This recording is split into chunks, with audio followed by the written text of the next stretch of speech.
Good morning, price God. இன்றைக்கி உங்களை பார்க்கறது ரொம்ப சந்தோஷம். ரொம்ப நல்ல நாள் ஆண்டவர் கொடுத்துருக்கிறார். புதிய மாதத்தை கொடுத்துருக்கிறார், புதிய நாளை கொடுத்துருக்கிறார்.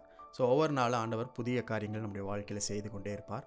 நம்மையே ஒரு புதிய மனிதனாக மாற்றிக்கொண்டிருப்பார். அதுதான் தேவன் செய்கிற காரியமாக இருக்கிறது. இன்றைக்கும் அவருடைய வார்த்தை நம்மை புதிதாக்கும்.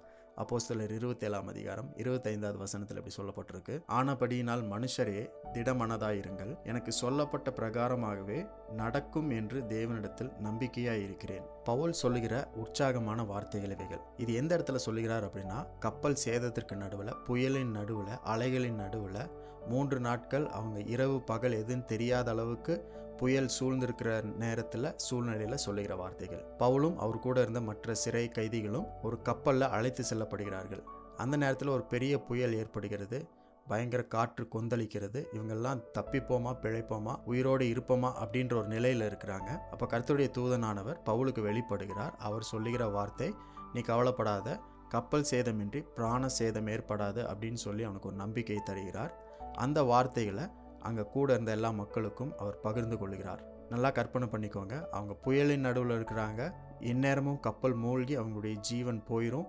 அப்படி ஒரு நம்பிக்கை இல்லாத சூழ்நிலையில் இருக்கும் பொழுது தேவனுடைய வார்த்தையை பவுல் சொல்கிறார். இருளின் நடுவில், அந்தகாரத்தின் நடுவில், நம்பிக்கை இல்லாத சூழ்நிலையின் நடுவில் பவுல் தன்னுடைய நம்பிக்கையை தேவன் மேலே வைத்திருந்தார். அதை மற்றவர்களுக்கு சொல்லுகிறார். நீங்களும் உங்கள் வாழ்க்கையில் இந்த நாட்களில், வருகிற நாட்களில் கண்டிப்பாக புயலை பார்ப்பீங்க. கார் இருளை பார்ப்போம். பகலுக்கும் இரவுக்கும் வித்தியாசம் தெரியாத அளவுக்கு சூழ்நிலை நம்மை சூழ்ந்து கொள்ளும். கப்பல் சேதமும் ஏற்படும், ஆனால் பிராண சேதம் ஒரு நாளும் ஏற்படாது. இந்த மாதிரி சூழ்நிலை நம்முடைய வாழ்க்கையில் நம்ம பார்க்கும் பொழுது ஒரே ஒரு காரியத்தை நம்ம விட்டு விடக்கூடாது. அது தேவன் மேலே உள்ள நம்பிக்கை, தேவனுடைய வார்த்தையின் மேலே உள்ள அந்த நம்பிக்கையை நம்ம விடக்கூடாது. ஒவ்வொரு நாளும் தேவன் வார்த்தையை தருகிறார். எதற்காகனா, நம்முடைய நம்பிக்கையை உறுதிப்படுத்த, அதை விருத்தியடைய செய்ய, பெருக செய்ய.